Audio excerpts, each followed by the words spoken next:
Awesome. So before I get started, I want to let everyone in the audience know that we will be having an audience Q&A session at the end. So if you have any questions for Paul, please save them for then.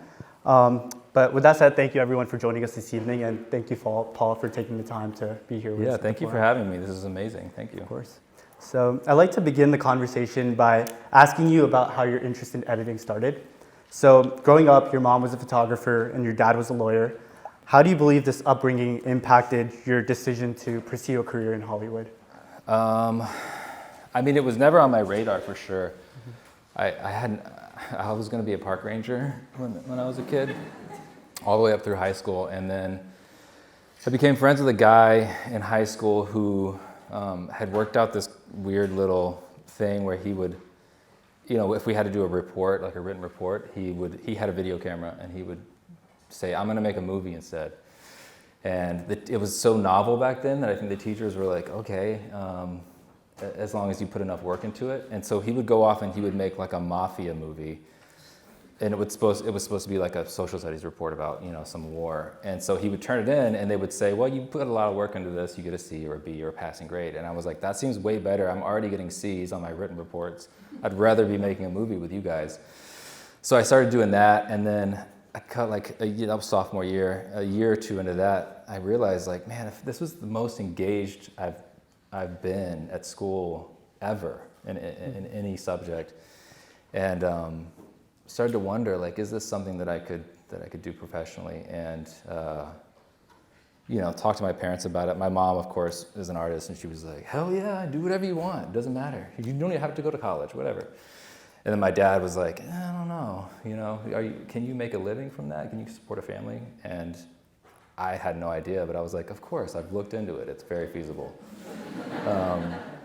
And so he was like, yeah, then go for it.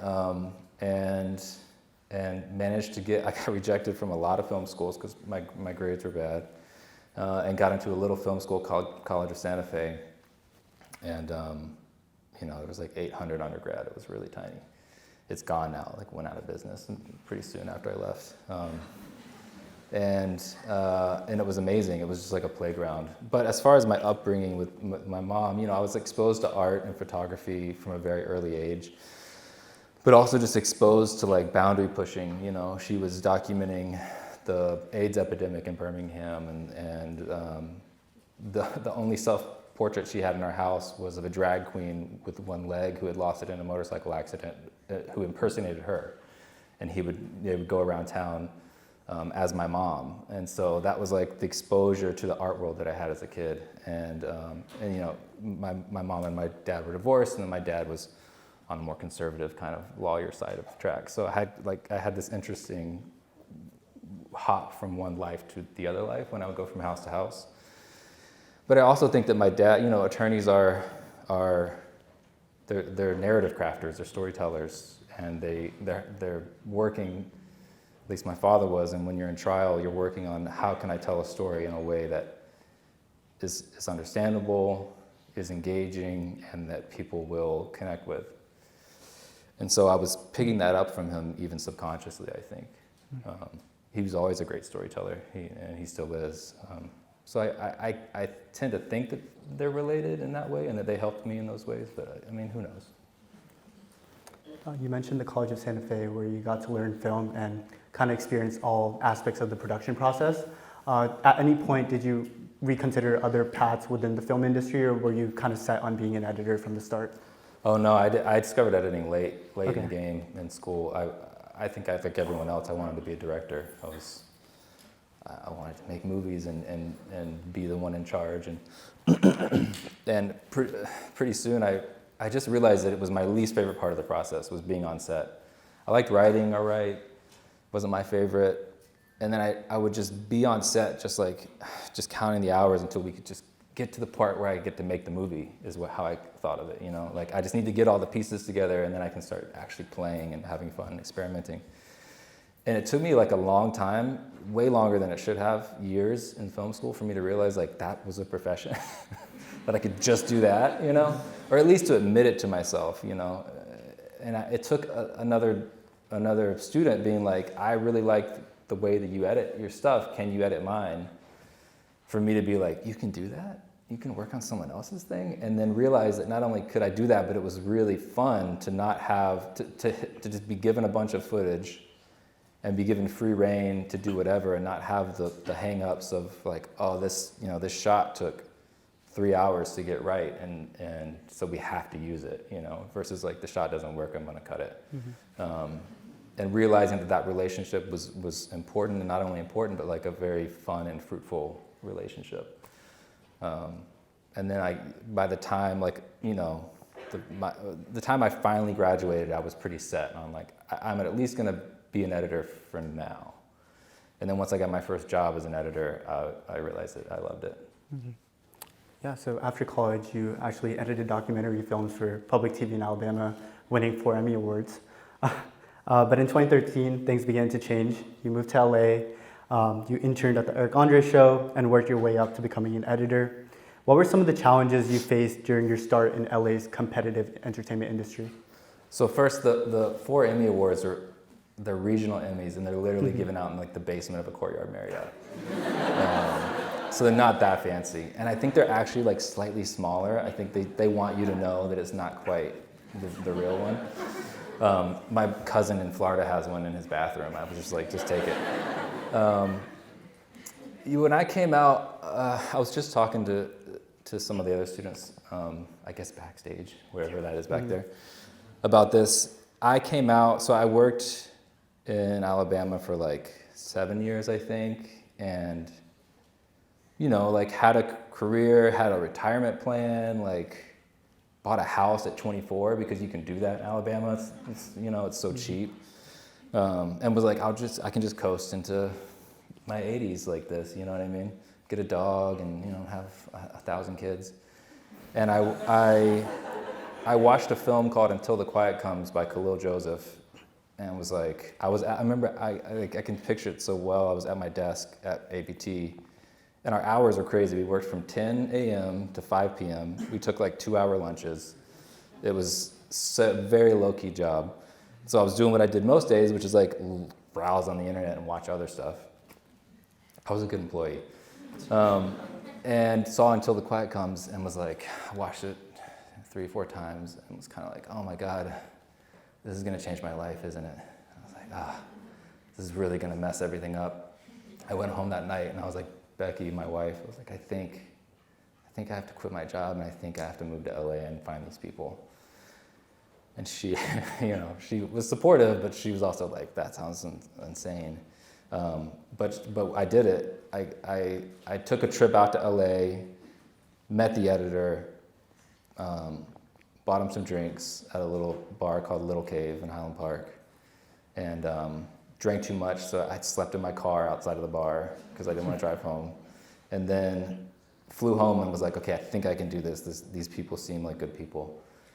And made the move out. And the entrance was like I was 29 and I was like an unpaid intern. So all the other unpaid interns were 19, 20, and they were like, where do you go to school? And I was like, oh, I'm actually almost 30. And they were like, oh, okay.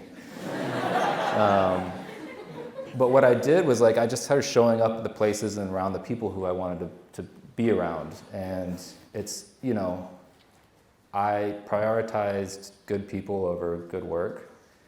And I was really lucky in that I found people doing good work who were good people. And just started showing up. So I started working at Tim and Eric's production company called Absolutely. But really I just started like showing up at the building. Luke Lynch, who's my partner in my company PARALLAX, and who also was the editor of Until the Quiet Comes, gave me the front door code, and I just started showing up. And eventually one day, one of the people there was like, did you fill out your paperwork? And I was like, no. He was like, you're an intern, right? And I was like, yeah.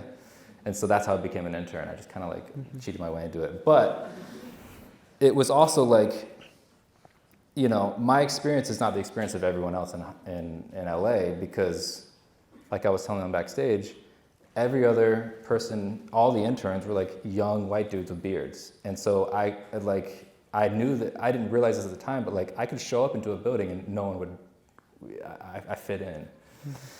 And so I had that privilege just like surrounding me as I was like entering the workforce.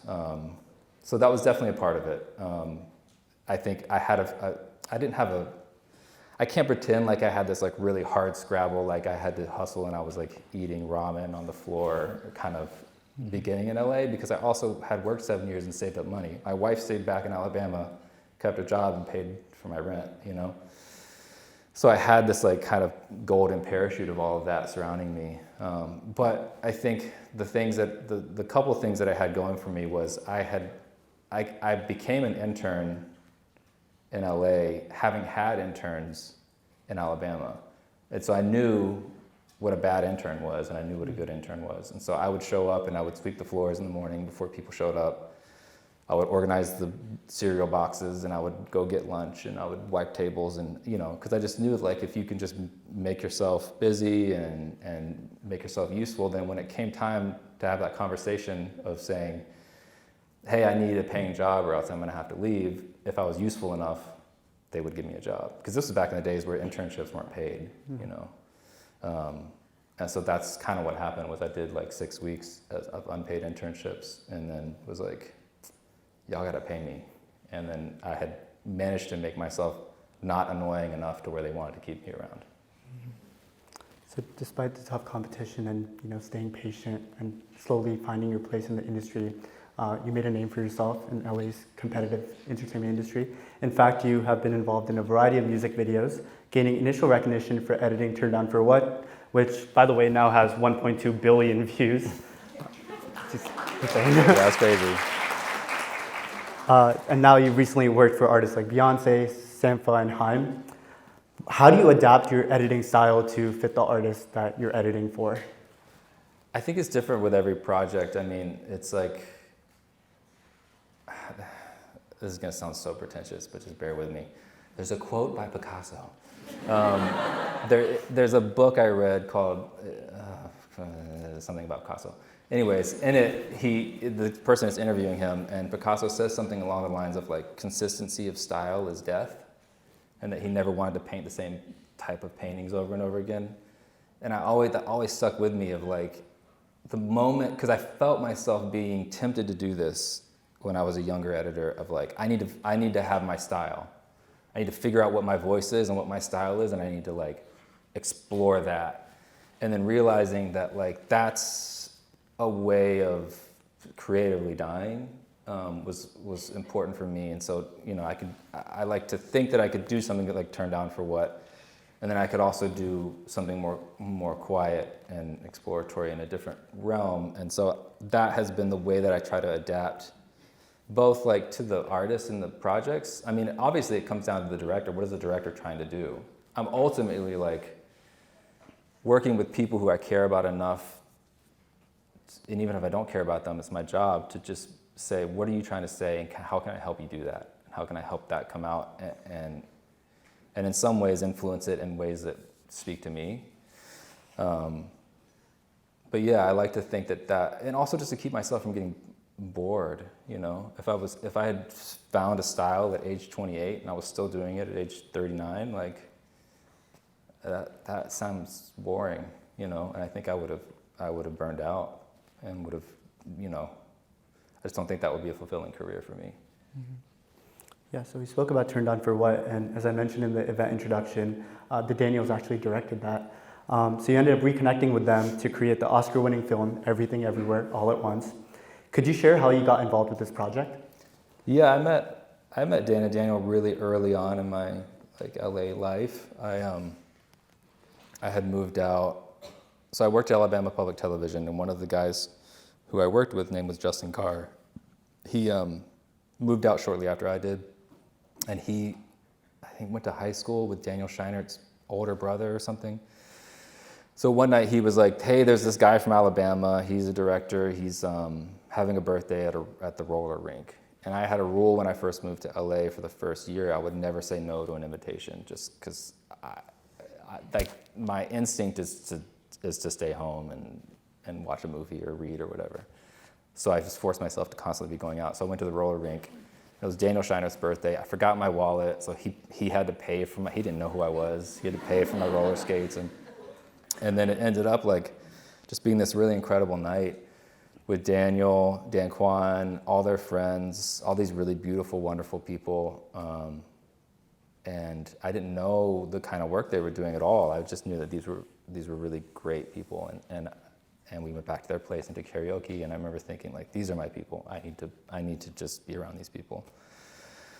And just started, becoming friends with them, and they were volunteers at a kids camp called OMG Cameras Everywhere, which I think is still going on, where they take kids from around LA and they teach them how to make music videos. And they get real, there's kind of like up and coming music video directors, and they get real bands to like pay for a music video.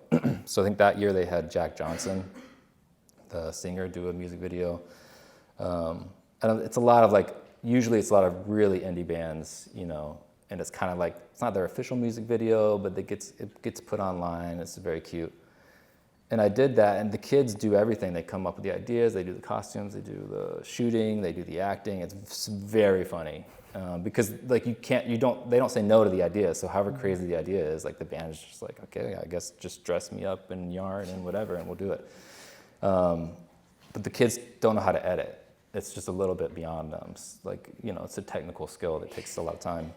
So at the end of that, there's a 48-hour, 24-hour, 48-hour edit party where you just stay up, drink Red Bull, and you edit all the videos that you shot during the week. And so we did that, and I edited some weird kind of techno music video that the kids had come up with, and it's 3 a.m, you'll all someone new will show their rough cut just to keep people going. Okay, let's see what you're working on. And I showed my rough cut, and I guess Dan and Daniel were impressed enough to where they said, we have this kind of silly music video for Lil Jon and DJ Snake, and we've never worked with an editor before, but let's give it a shot. So we did, and it ended up being this really great, easy feeling collaboration, and started working with them on a bunch of other stuff, other music videos and short films. And then Swiss Army Man came around, and they hired an editor named Matt Hannum, who's really talented and is a friend of mine now. And then at that point I hadn't edited a film. There was no way that they, as new directors, first-time directors, the financiers and the producers were going to say, yes, also bring along this guy who's never edited anything longer than 3 minutes. So when Everything Everywhere came along, I had managed to work with Daniel Scheinert on The Death of Dick Long, which was a small A24 film. And so we went to the Korean spa, and me and Dan and Daniel were all sitting in the tubs, and they were like, do you want to help us edit this? Do you want to edit this movie with us? And I was like, yeah, let's do it. And that was it. And then we went upstairs and we had Korean food and sat in the sauna. And I was like, man, life is strange and weird and great. And I'm so excited to work on this movie with my friends. And then COVID hit immediately, right when we started the edit. I had all these dreams of us in the same room hanging out, and then it was just now we were on Zoom for a year. Mm-hmm. Yeah, thanks for sharing that, because as the audience, we usually just see the final product, so kind of hearing the stories on how you got involved with the project is very interesting to us, especially, and who would have thought Korean Spa would be where you find out where you're going to edit one of the biggest movies there is now, so incredible. I'd now like to delve a little bit deeper into your creative process. So in an interview with Viva Videography, you describe your unique workflow where you read the script before receiving the footage. However, once you start editing, you don't refer to the script again in order to allow for creative agency. How would you say this approach benefits your projects? I like it. Daniel's like it. Not everybody I've worked with has enjoyed that process. I think too, because a lot of directors, especially if it's the first big thing they're making, they want to see what they wrote as they wrote it. They want to see what they shot as they shot it before they can say, wait, let's move on and try something else. So it can be difficult, but I love the fact that I can let the footage kind of say what it, again, this sounds so pretentious, and I've heard other people say this before, and I always rolled my eyes, but it's true. The footage kind of tells you what it wants to be, and you can watch it if you can watch it objectively and say, here's the way that this stuff is kind of putting itself together. That's a really exciting discovery. It doesn't always work that way, and half the time it ends up cutting together the way that they shot it and the way that the script said. But sometimes you make some really cool discoveries. And sometimes it doesn't apply to that scene. So like I'll cut a scene different from the script and we'll all watch it together. It doesn't work for that scene, but that approach and that kind of remixing of intent, we'll realize like we should do what we should do that to another scene. We should do that to the scene that's causing those problems down the line. And so it's not always a one-for-one, like, yes, that's a good idea, keep it kind of thing. Usually, sometimes it can be like, that's a good idea, let's apply that type of thinking to another scene that we're having trouble with. And it also just keeps you open to like tossing out stuff that doesn't work. There's so many times on the film too, on Everything Everywhere, where like we're trying so hard to make something work that wasn't gonna work. And you have to like, it helps to be in a mindset where you're able to let that stuff go. But it can be hard to get there because especially when it's time and money spent and energy and heart on a certain thing that you want to work, it can be hard to say this isn't going to work and we just have to throw it out. But you know, ultimately that kind of mindset, I think, having that from the beginning by being open to things that are different from the script is helpful for me at least. Mm-hmm. And why do you think this editing style seems to resonate very well with the viewers that view your content? Because obviously millions of people seem to agree with that. So. I mean, I have heard a lot that like ADHD people like myself really like it, and I'm always like, oh man, is that a good thing or a bad thing? Like, because I know, like that's how my brain works, obviously, and I'm unmedicated ADHD at this point now because my career is my medication, and I've just learned to embrace that, the procrastination and all that stuff, distraction, is now I'm like, that's part of my process, which is such a privileged thing to be able to say because, now people believe me versus being like, that sounds like bullshit, get the job done. But yeah, I think, I don't know, I always like to think that it's because all I really care about is the emotion at the center of whatever is happening. I love cool stuff and clever stuff. I love The Matrix. I love Blade. Those are cool movies. Like those kind of movies got me excited as a kid, but like it's easy to make cool stuff. It's easy to make clever stuff. Cool transitions, like people are always talking about in the editing world, like new transitions and this and that. And I'm like, it just doesn't excite me. What excites me is like, what excites me about Dan and Daniel is like, how did that fart joke make me cry? That's incredibly skilled filmmaking. And that is what I'm interested in as an editor, is like, what kind of emotions can I pull out of something to surprise you? And even like, how can I do that beyond the director's intent? How can I edit a scene in a way where the directors are like, wow, I never knew that was in there, So I like to think that it's the emotional core of what I do that people respond to, but it could just be all the cool flashy shit that I do, I don't know. Yeah, we briefly touched on the pandemic and how that impacted the movie, but I'd like to learn a little bit more about that, especially at the RV scene. I know Michelle and Key were in separate locations, but yeah. I'll let you do the storytelling on that one. Could you tell us a little bit about that and also how the pandemic affected the movie as a whole? Yeah, so like I said, like a week into editing, Dan and Daniel had taken a little vacation from shooting because, the shoot's intense. And so they were kind of off, and then COVID hit and lockdown hit. So I grabbed an iMac off the desk and went home, put it up. I didn't have a home office. We had a little 2-bedroom house and we had a kid. So I just put it in the living room, next to the dining room table, TV behind me, and we just figured it out. Me and the assistants, Ashish DeMello and Zoe Mao. And so we just, that was hard, but it was also such a gift to have, one, to have a job, through the pandemic, and two, to have it with people that I cared about. It was like an excuse to hang out with my friends on Zoom every day, and a project that I felt like was important. It wasn't just like I was, making an action movie or whatever. I remember the first time we screened the rough cut and Wayman does his speech about we just have to be kind. I was just in my bed on my laptop, like crying, and I was like, this movie's so good. I was like, the world needs to, I just want to leak it. Because I felt like that's like what the world needed at that point. And which is funny because I'd seen it a million times while I was editing it. I just never saw it all together like that. But so yeah, it was a gift, and it ended up lasting through the whole first lockdown. It was like 11 months we went in editing, in offline editing.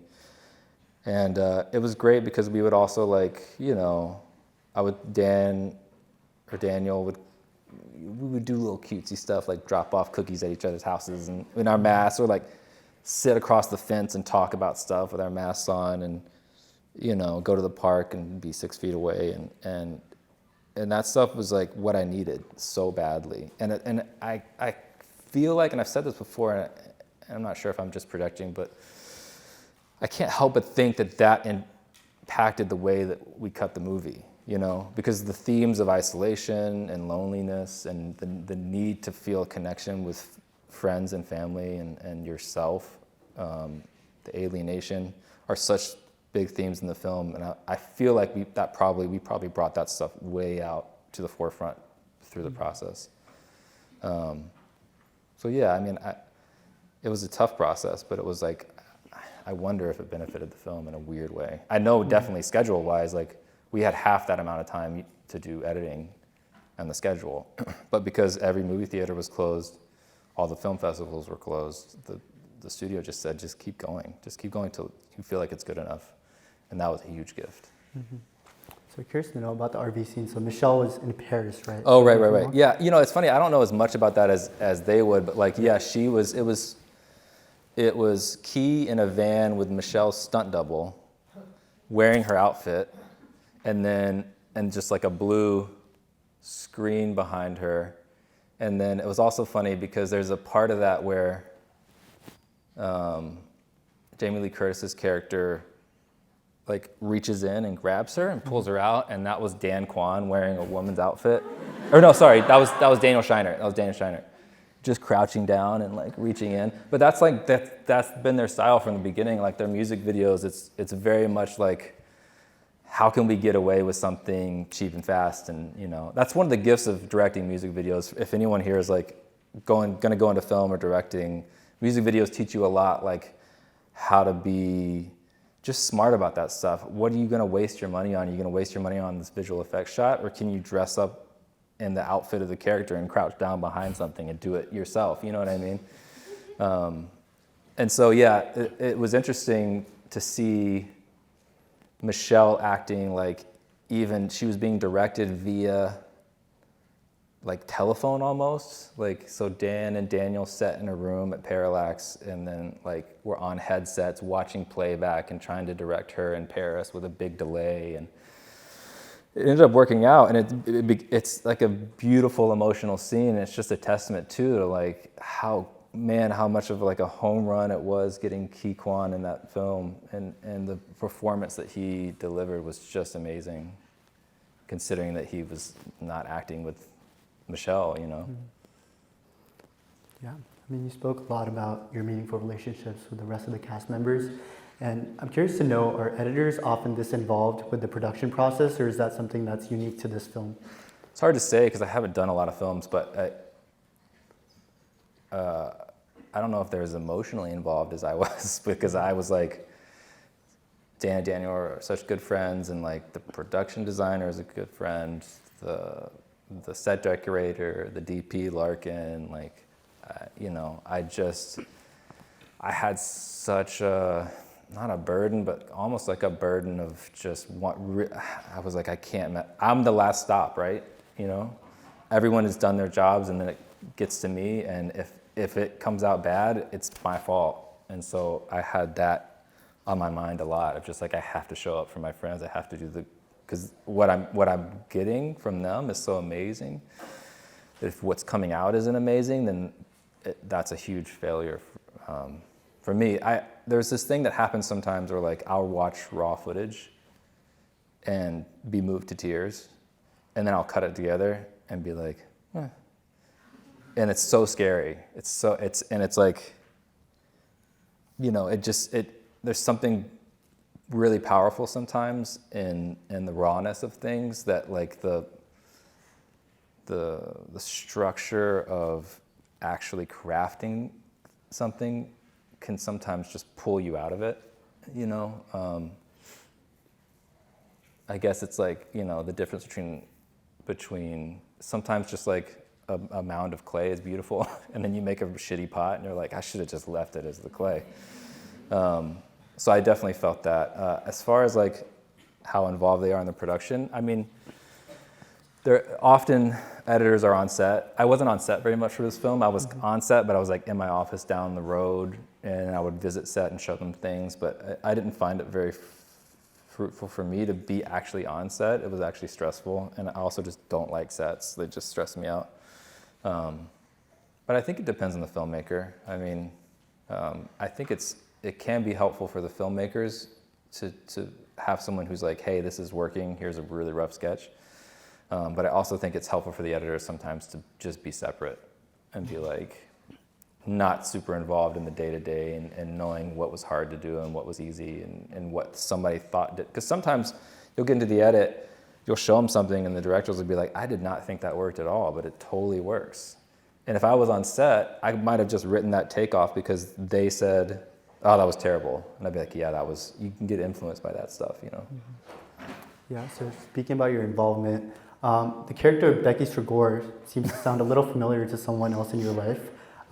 She actually plays the girlfriend of Stephanie Hsu, for those who watched the movie.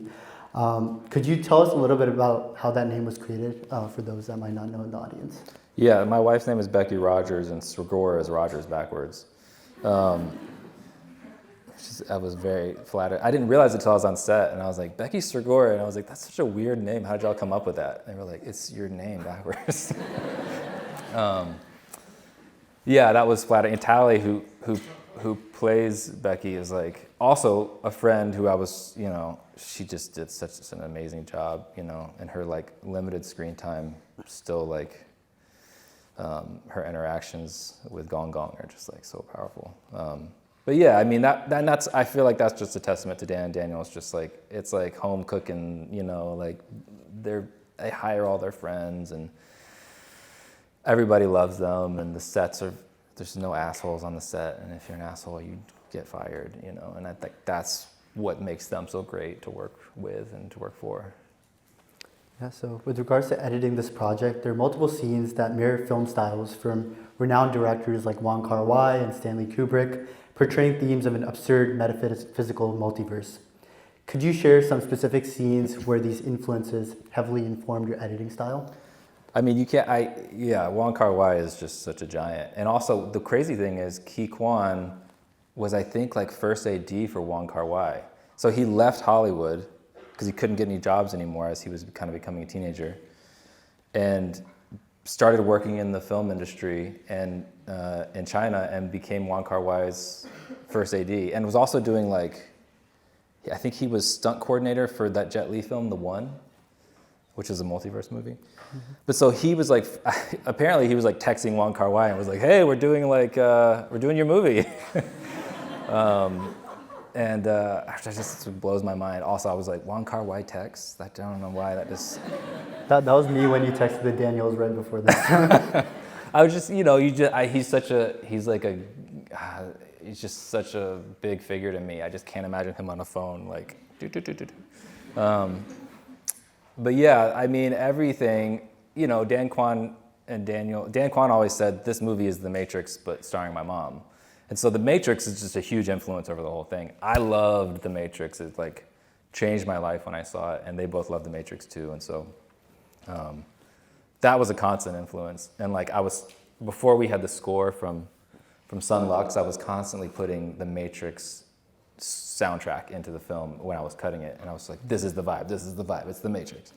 And then Kung Fu Hustle was a big influence. I watched that for inspiration on the fight scenes. I think the way Stephen Chow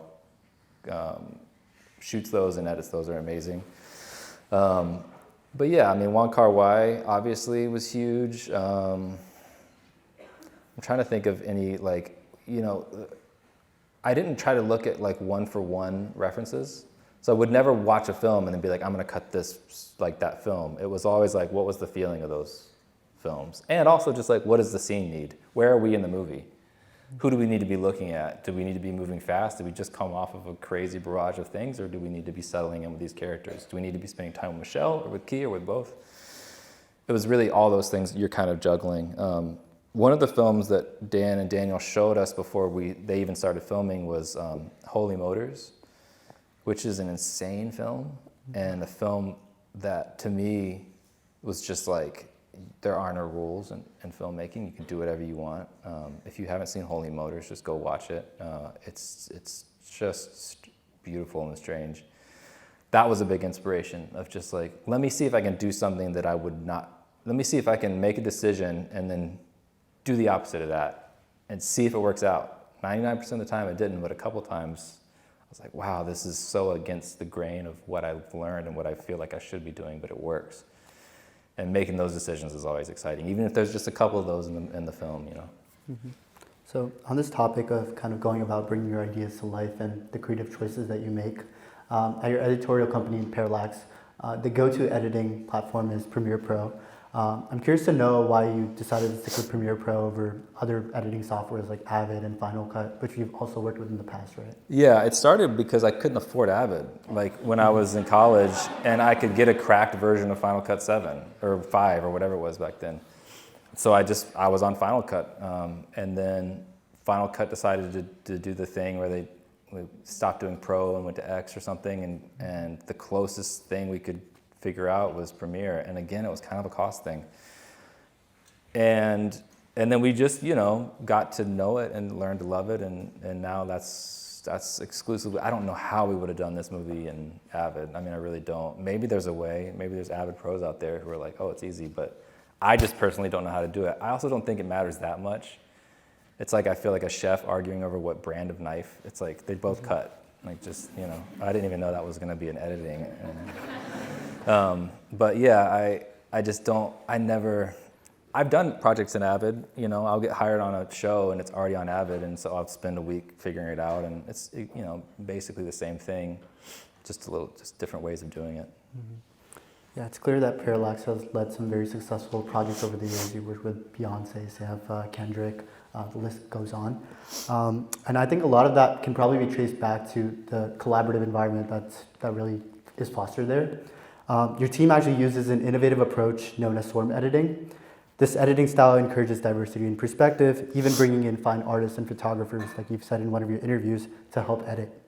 Where do you see the value in bringing people with different technical skills into the process when it comes to editing? Yeah, I think this is one of the things that like college is really good for, actually, is making you have to listen, making you have to share stuff even when you don't want to, and like listen to opinions of people that you don't like or that you don't care about, but then realize like, God, that person I don't like just made a really good point. And that's not, you know, that's not to say that's what the swarm is, but like what we call the swarm is really just a form of kind of radical collaboration that really was not invented by me or by us at all, but the kind of approach to it, Luke Lynch, who started the company PARALLAX, and who was Kahlil Joseph's editor, he's the guy who bought me all the drinks and I slept in my car, blah, blah, blah. He was working on the Eric Andre show, and that became like the way to work on that show was like an editor would take, these 3 or 4 editors, would take a segment, because the way the show is structured is there's a studio, like an interview, and then there's a man on the street bit, and there's an interview, and then he goes out and does some crazy, you know, whatever. And so you would take these segments and you would work on them, and then inevitably you get frustrated, it's not working, you take it as far as you think it can go, and instead of just saying, okay, that's it, they would start passing them around and just getting radically new viewpoints. They would just explode it, change everything, and sometimes that would be the new direction, and sometimes they would just say, okay, let's take the lessons learned from that and reapply it, and not keep it how it is, but like that was a great way of just kind of like breaking us out of the rut we were in. And so Luke brought that back into play for PARALLAX really when we did Lemonade with Kahlil for Beyonce, and it worked so well, and now it's just our preferred way of working in general. And I think that it doesn't work for everybody, and a lot of editors that we work with, not a lot, but some of them just aren't into it because it's, you know, it's hard. It's hard on the ego for me too when I work on something, someone takes it and just completely radically changes it, and I'm like, I lost the thing that I was trying to do, or you're just showing that I didn't get it, you know. I just couldn't figure it out, and that person figures it out in a day, and I spent a week on it. That stuff's hard, but it's also really useful. And so now I love it. Like now I've become like just like I crave critiques, and I crave notes, and I crave someone to come in and just destroy something that I did and make it better. As long as it's better, it doesn't really matter. Because at the end of the day, like all we're trying to do is make something really, really incredibly transcendentally good. That's all we're trying to do. And so if somebody can do that and it's not me, that's fine. I'm just happy to be a part of it, you know, and to learn from it. And but it definitely took me a while to get there. And I still have those just certain people who are so talented and that I work with. I'm just like corner of my eye, just like, you son of a bitch, you're so much better than me. But it, you know, that kind of healthy competition, I think, is nice. Mm-hmm. So we spoke a lot about your editing style and what makes it so unique. I do want to take a step back and look at the bigger theme, especially in Everything Everywhere. Beyond the captivating visuals and editing, the story is renowned for resonating with children of immigrant parents. How important was telling the story for you and the rest of the team? I mean, I felt like I keep using the word burden. It's not a burden, but I felt this like intense, just desire, like the weight of what was being said and who was saying it, and because I'm also a huge Michelle Yeoh fan, and this role felt so important for her, you know, as far as just like showing what she was capable of and what she wasn't allowed to show, as far as like Hollywood didn't give her the chance to show. And she took such a big swing and put herself so far out there into a place where like it could, I could see that it was like, and it seems terrifying, you know, how hard she went and how full out she went. She's like known as this glamorous actress, and she was playing this, you know, like no makeup laundromat owner. And so I knew it was a big risk that she was taking. And then Ki Kwan getting his like shot back in Hollywood, like that was huge, a huge weight that I had. And then Stephanie Hsu, like getting her shot, because you also go to set and they're all so nice. Jamie Lee Curtis, everybody's just they're just like so different than what you would expect like a Hollywood star to be. And then, you know, it's really Dan Kwan's like story of his family, of his parents. You know, his mom was a laundromat owner, and now owns some restaurants, and so the responsibility was huge, but it wasn't like we were reminding ourselves of that every day of like, this is important. It was unspoken amongst everyone on the set and the cast, Dan and Daniel and myself. It was just so obvious, you know? Mm-hmm. And I think the big takeaway for me was just like how it ended up hitting the world, you know? In such a more powerful way than I think even they thought. And I think coming off of what we were coming off of with COVID and Trump, like they wrote this movie as a response to Trump getting elected. Basically, Trump got elected and they were like, let's write this movie because this is like, we have to do something, and this is the only thing we know how to do. I'm totally putting words in their mouth, but that's the way I interpreted it, you know. So it's all, yeah, I mean, you know, it does sound presumptuous to say like that the intention in the movie was like to change the world and make it a better place, but that is literally what they were trying to do. And that's what I love about their work, is that's what they have high goals. They're like, let's save the world with a movie. Let's introduce empathy back into the public conversation with a film. And so when that's the way that they're talking, and that's the kind of film they write every day when you're working, that's the goal, right? Like, how can I engender empathy through editing? I don't know, but like that's what I was trying to do. So the story clearly meant a lot to the cast members, but also a lot to the people who watched it. And that's why it explains the 7 Oscar awards that it ended up winning.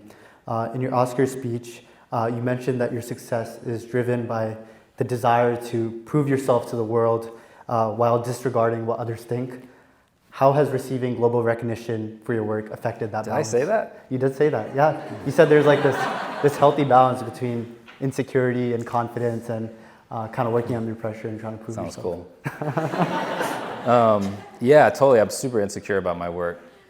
I think it's like I mean, a lot of the artists I know are, you know, my mom included, and it's like, you know, Dan and Daniel. There's an insecurity about whether or not the work you're doing is good, that pushes you, and then it's also like weirdly tempered with this like, I don't know, it's kind of like the devil and the angel. You got someone on your corner just being like, you suck at your job, no one should ever hire you, you've tricked everyone into thinking you're an actual professional. And you have this person over here who's like, you're the fucking best, you're the best who's ever done it. And you just have to like, you can do anything you want, and you gotta go back and forth all day. And I think like if I went either way fully, it would ruin my life. And so it's nice to, and you're also constantly humbled. When you're an editor, like what the final cut, it's 11 months later. Like that means there's 10 months and 29 days of bad cuts leading up to that, of just like, this is bad, it doesn't work. People being like, I don't get it, what happened? I didn't care about the characters.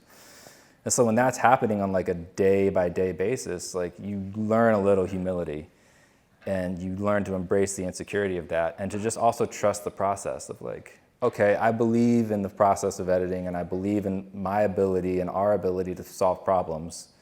So let's just like get into the process. Let's just start chipping away and make, you know, some days I would make 10 seconds better of the movie, and the rest of it would be garbage. But I would be like, okay, I made that thing better. I made that one look that Key gives to, you know, Michelle.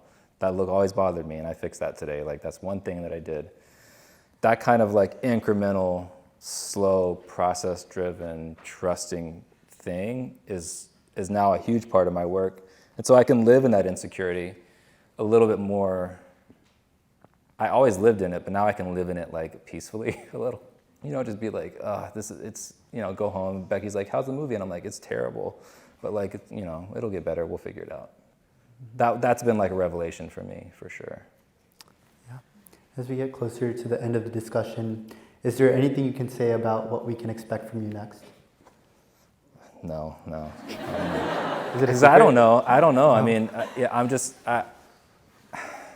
like 6 months ago, I was like, should I move to Montana and become a park ranger? I mean, literally, I'm just like, I have no idea. Yeah, I don't know. Y'all will figure it out. You'll see. You'll either be like, ooh, wow, that was a weird choice, or you'll be like, oh, cool. I mean, this was your second film ever, so. Yeah, exactly. Like, I'm not, you know, I've done another 2 films in the meantime, and they should be coming out this year, and I'm super proud of them, and I love them, and that's what's immediately next. Mm-hmm. But other than that, like, I'm just trying to like have a good life and be happy. I don't know. So before we move to audience Q&A, I'd like to do a quick rapid fire session. So it'll be a series of fun questions that only require short answers. I'm gonna answer them really slow though. Okay. All right, ready whenever you are. Where do you feel most creative? At home. No, that's not true. In like out of my comfort zone in weird places, in really weird places, like traveling for sure. Every time I fly on a plane, I feel like, I don't know, I'm just like, I put on the music and I'm just like, man, all of a sudden I have all these ideas, and then I land and I'm like, I'm sleepy and I'm hungry. You know? So traveling maybe, yeah. Do you edit on the plane, or do you just like? No, I tried. Okay. I tried. It's the worst. You're just like cramped up. I like a big space and plants and windows and, you know. Favorite movie? Favorite movie? They just asked me this, and I'm like, that's such a hard. It's like favorite food. It's favorite like, movies. We'll give you 3. Okay. It's cliche and it's not a cinephile thing, but I fucking love The Matrix. I think it's a great movie. And I rewatched it again on my birthday this year, and I was like, it's a perfect movie. It's so good. There's a film called Three Times by Ho Xiaoshin. He's a Taiwanese filmmaker who I adore that film. Changed my life. It's a film called Tokyo Olympiad. It's amazing. Holy Motors is really good. Until the Quiet Comes short film changed my life. It totally changed my life. No, I'm not done. No, that's it. Favorite editing shortcut? Delete.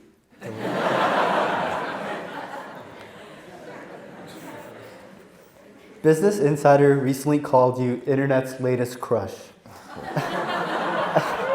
Business Insider, like, is that a compliment? I don't know. And YouTube comments seem to agree with that statement. Will you give the people what they want and make an appearance on screen? Oh, hell no.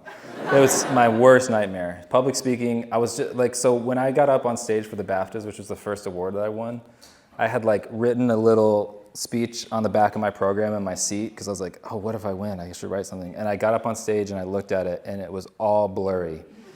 My eyes literally wouldn't focus. I was so terrified. So if I could never do that again, that's all good with me. I mean, there are about like 300 people in this room, so I feel like you can... I mean, I'm just like, I'm still processing the trauma of last year, and so it's all numb. I'm just numb now.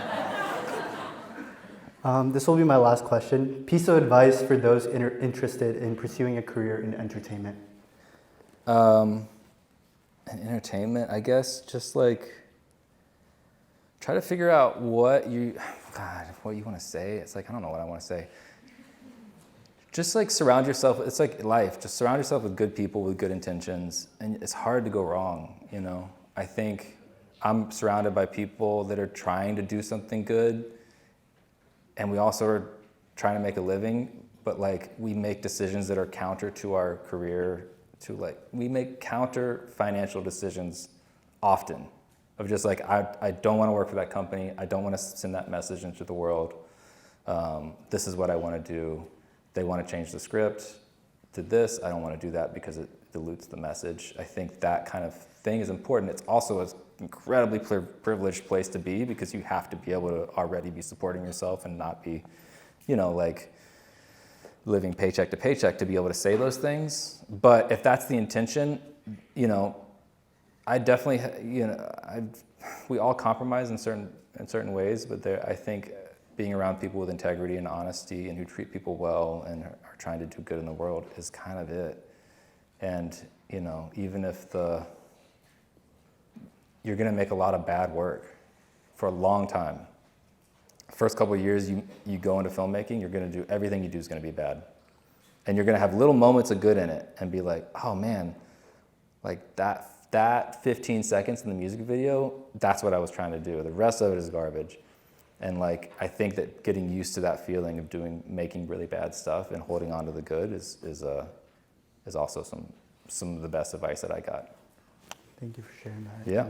Those were all the questions we had prepared for you, but I appreciate you taking the time to give those thoughtful answers. Sure. Yeah. Thanks for inviting me. Yeah, of course. I'll open it up to audience Q&A now. Okay. So, You talked a lot about your swarm editing approach and how you like having diverse perspectives when you're editing to get a really cool product in the end. Are there ever times you have creative differences with Dan and Daniel when creating the film, or sure. with any of your directors? And how do you kind of approach those because you're the editor and they're the director? Yeah, totally, all the time. I mean, at the end of the day, I always am I will put up as much of a fight as I can, but I'm never gonna say, no, I don't want you to make the film that you wanna make. You know what I mean? If it's getting to that point, then I'm misunderstanding something because I should be able to understand what they're saying and then just come up with a better way of doing it. And whatever, my solution should be undeniable. If it's not undeniable, then it's not right. And yeah, creative differences all the time, and especially with the swarm, because of the diverse backgrounds of everyone we're working with, my experience as a dude from Alabama who grew up middle class is going to be different from someone else's from elsewhere in the world or the country. And even just my age now, I think that there are certain points where I just have to trust that they know what they're doing and they know what they're saying, and if I feel differently, then it's not because I'm right, it's just because we have different perspectives.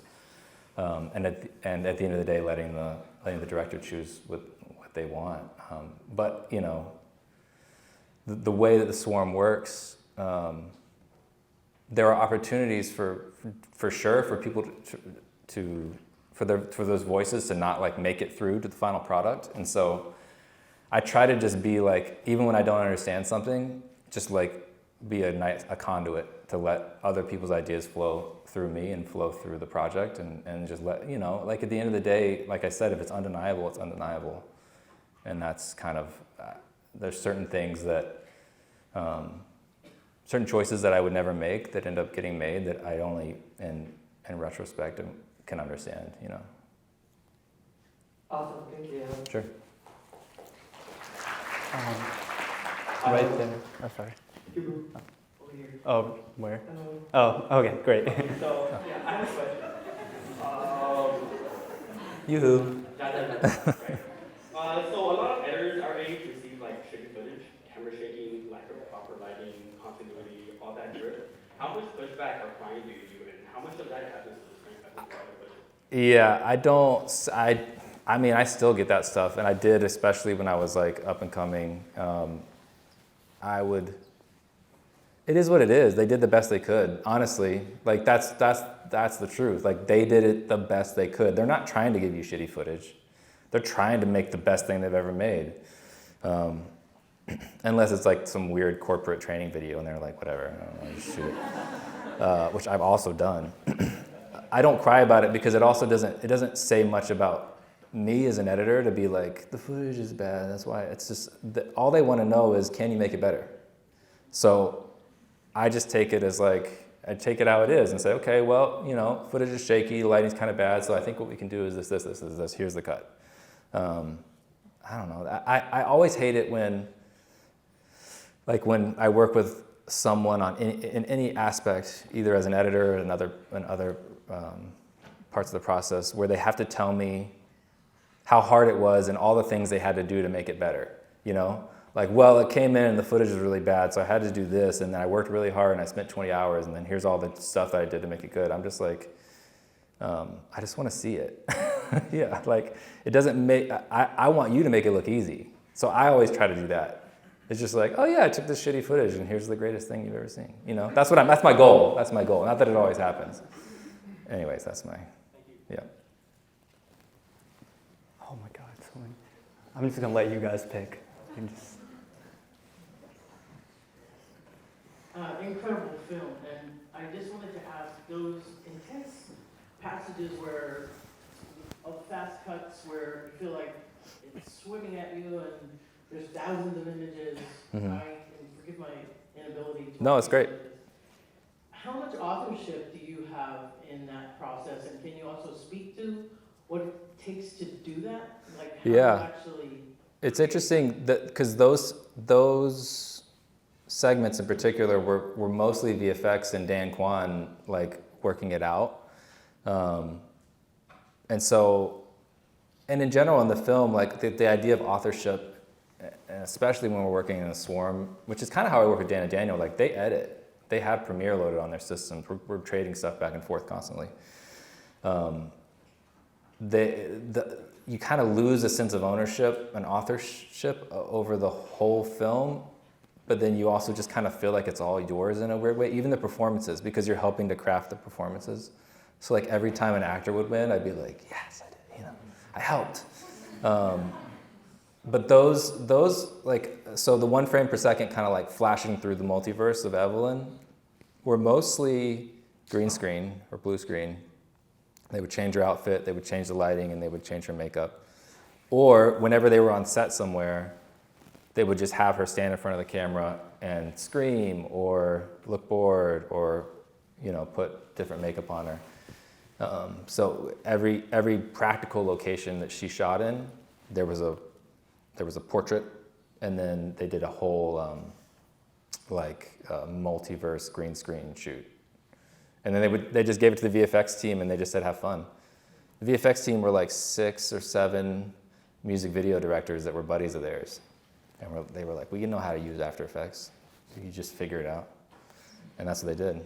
And now they have they started a company from it. Thanks. Sure. Okay, you got it. Hello, hi. Hi. I've been working in documentary and just film for the last couple of years, and something I find myself feeling is just kind of bored. Like, I don't also like transitions and I don't like special effects. So I was wondering if you have any advice or like tactics that you do to like push yourself creatively with clean cutting shots or like scenes. Yeah, I mean, watching films and watching strange films is like it's hard though, because I know that feeling when you sit down on the couch and you're like, should I watch Criterion Channel or should I watch reality TV? It's tough. I watched Fast Five the other day and I was like, what am I doing? I watched it on TBS with commercials too. I was like, I couldn't stop. So I think that watching things, a big part of that to me is going to the theater, because that's I will have experiences at a theater that you just can't have at home. And also going to a theater not knowing what they're showing, or knowing what it is but having no idea, really not watching a trailer, or I'm sure there's art house cinemas all throughout here. And there's incredible documentaries that will blow your mind. And it's not as much a cutting style as it's an ethos of storytelling that they're either upending or they're reinforcing. And I think that go to the theaters, watch some of the weird stuff that's coming out from. I mean, honestly, people are doing crazy stuff on Instagram. There's crazy filmmakers in just all over the world in different countries who are just putting some stuff together from their phones. We found Kahlil, one of the director and my partner, he found a guy who just off of Instagram was just making stuff, shooting stuff on his phone, stealing stuff from YouTube, and was like, you should come edit with us, That kind of stuff is really inspiring. And so yeah, I mean, the theater is a special place for me, and I forget it sometimes, and I won't go to the theater for a long time. But I'm sure there are so many up here, there's so many in LA of just you just show up and you see whatever's on. Try to do that once a month. You might find yourself inspired. Thank you. Sure. Can you give it to her in the green and white? I feel like I want to see your hand go first.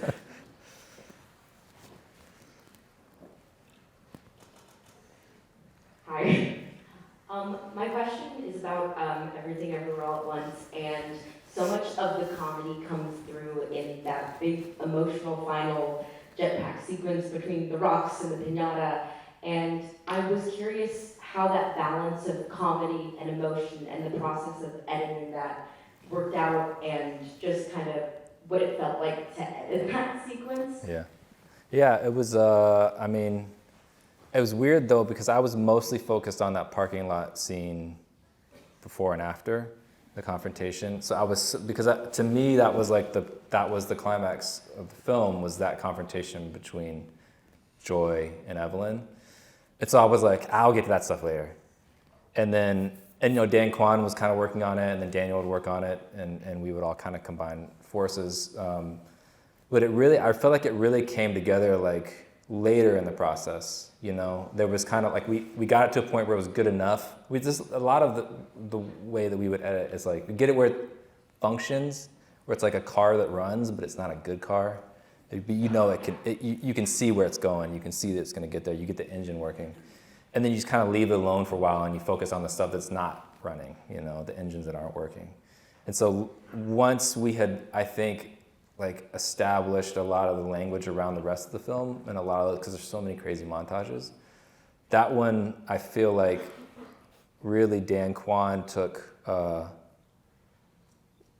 it into his brain and figured out what that needed to feel like, and then was able to translate that really well to me.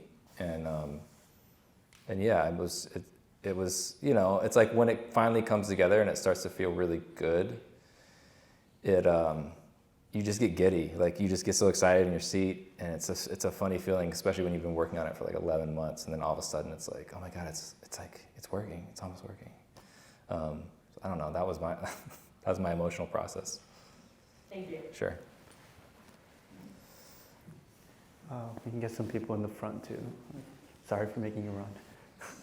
Can you give it to her on the left? Like left, yeah. Hi, so I'm a moderate to low tech kind of gal, but I recently opened up Photoshop and stumbled across the generative AI feature, and within like 15 minutes was able to take this image of someone wearing a mask and generate a smile, and their arm was at a weird angle and move it to a proper angle. And so I was just kind of curious how you think generative AI could change your work and your career. Yeah, I really don't know. I mean, I don't utilize it for work because so far the type of work that I'm doing isn't the type of like repetitive work that I want to offload to anything or anyone else. It's all pretty fun to me, and so that's the main reason why I haven't explored it. I mean, I think it could, like, you could load everything I've ever done and then say, cut this in the style of Paul Rogers. I'm sure that's in the future.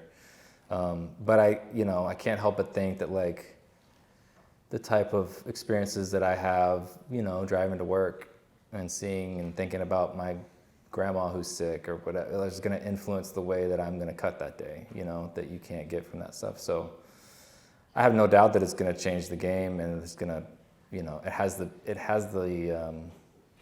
ability to totally take the place of a person, maybe not right now, but in the future. I'm also kind of interested in what it could do of just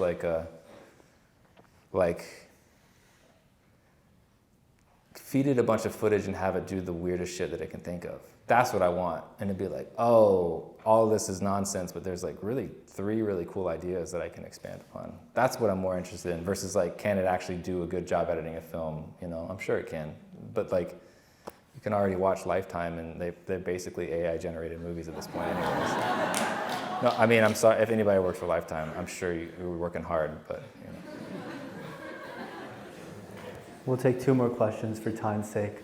Can you give it to, or Rishi, can you give it to, in the back.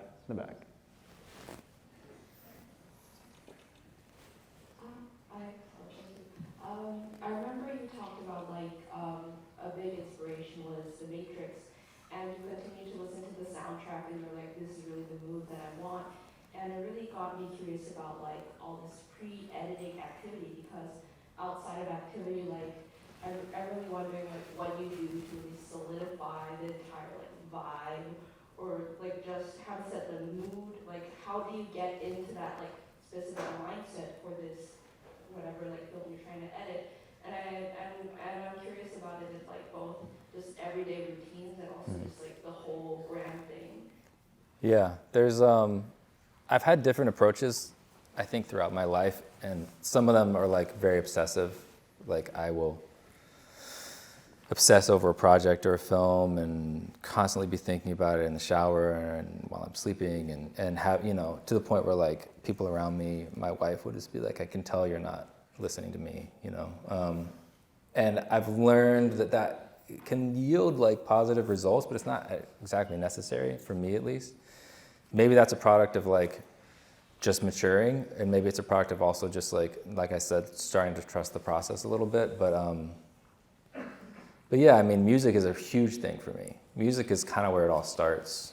I will often like select the music, the temp music for a scene before I'll start cutting it. And even sometimes I'll lay down the music and then some light sound design of what the room sounds like, what the space sounds like, and that will help me get into the vibe. Before I started the film, Dan Kwan gave me like 4 playlists of a couple hundred songs of like, here's like the chaos playlist, and here's this playlist, and it was just all these songs, just to start playing for the month leading up to before they shot. But yeah, now I think that separation is kind of nice. The like, go home, focus on some other stuff, have some actual hobbies, like cook a good meal, don't think about it, and then come into work fresh and excited, and like have that stuff is probably bloomed in your mind overnight, and you can make a little more interesting and fresh decisions that way. That being said, sometimes like there's something that happens to your brain at 3 in the morning, 2 in the morning, where your like conscious faculties shut down and you start making strange decisions from a weird part of your brain. And that's real, and like, that does have value, you know. I just can't do that all the time like I used to. Like that used to be my thing, is like I work longer than everybody else. I'm first in, last out. I'll get everything done quicker, and I'll work until 4 in the morning. I did so many just 24-hour days. And now I physically can't do that, and it's not fair to my family to do that. So now it's about like, how can I access that part of my brain at 3 p.m., you know? And it's possible. It just, you know, it takes work, and it takes like kind of training your brain. But the late nights, and also like the bonding that you do with your peers when you do a late night together is special. It's like, that's how I made a lot of my good friends, you know? So I don't know, that's my weird, did that answer your question? Cool. All right, this will be the last question. Do you want to do the honors? Or? No, hell no. I don't want to make enemies. Can you give it to them over there? Yeah. Yeah. Hi. So I love editing. I've been editing for actually since the pandemic, and I have plans upon graduating to go down to LA and work as an editor, and then do whatever else I can possibly do. But I wanted to ask, how would a young filmmaker go about getting their first editing job in LA? And then in today's landscape, is it worth it to get jobs editing for social media gurus, or should you stick to TV commercials or music videos exclusively so that you can like make those connections in the industry? I don't know, because every advice I give is so specific to me and my trajectory, and it's like, it's ridiculous of me to think that that's the way it would work for everybody else. But you know, like it was a man and a woman that cut Moonlight, the film. And I think the guy was in reality for like 6 years before then. I think Daisha Broadway, who cut the recent Whitney Houston film, was also in reality for a little bit. It's just like, you know, and to me, reality for my generation is the equivalent of social media stuff. There was really no social media stuff going on that big, that paid back when I was getting started. So it's doable. I mean, you know, you're gonna learn. Working on bad projects, you still learn, you know. You learn something, and even if it's just learning what's bad and why it's bad, and you do it and you realize like, oh, this is why I hate this. And that's valuable. So yeah, I think that it's possible. Getting your first editing credit isn't gonna come even in the first 2 years, maybe. You might be assistant editing, you might be interning, you might be PAing. Like I said, I was like sweeping floors and stuff. I would just, whatever, I just wanted to be around. I didn't get an editing credit, yeah, probably a year and a half, 2 years. And I was 29, you know, I had like won Basement Courtyard Marriott Awards. Like, why weren't people giving me jobs? So I already was like a little bit, I knew what I was doing more than the people who were just getting started out of college. So I would imagine it would take longer, you know. Yeah. They had a bunch of questions over here and they never got called. Can we count them? Yeah, go for it. Okay. You can just shout it out. When you edited Everything Everywhere All at Once, and you got, and you mentioned editing to the Matrix song, before you got the music score, what happened when you got the music score? It's always like, there's this idea of temp love. You fall in love with what's in front of you and what you've been cutting to and what you've been watching over and over. There's always a moment of like, wait, what is this? This is new. The nice thing with Sun Lux were like, they were so good, and they were also involved weekly. We would meet with them. One of the smart things they did was they have all this unreleased music, just like hours and hours of unreleased music. And also they have all the instrumentals of everything they've ever done. So they just sent us a Dropbox of just like, here's everything we've ever made. Here's everything that's been sitting in Pro Tools or wherever that the world has never seen. So I also had that to cut to. So pretty soon after I had cut that first cut with the Matrix soundtrack and score, they had this huge repository of music that they had done. And then they also were like, okay, what do you like about this Matrix track? Like, what's maybe not like the sound of it, but like, what is it doing for you that you like? And then they would try to figure out ways of replicating that. in their own unique way. And so a lot of it, and they also loved the Matrix soundtrack, and they loved the Matrix score just like we did. So it ended up being a pretty easy transition. And then I also used like the fanny pack fight. I used the Kung Fu Hustle soundtrack for that, you know? Yeah, so yeah. Well, that's all the time we have remaining, but thank you so much, Paul, for being here with us tonight. Yeah, thanks for having me. Thanks, everybody. I'll hand it over to Emma to end off tonight's event.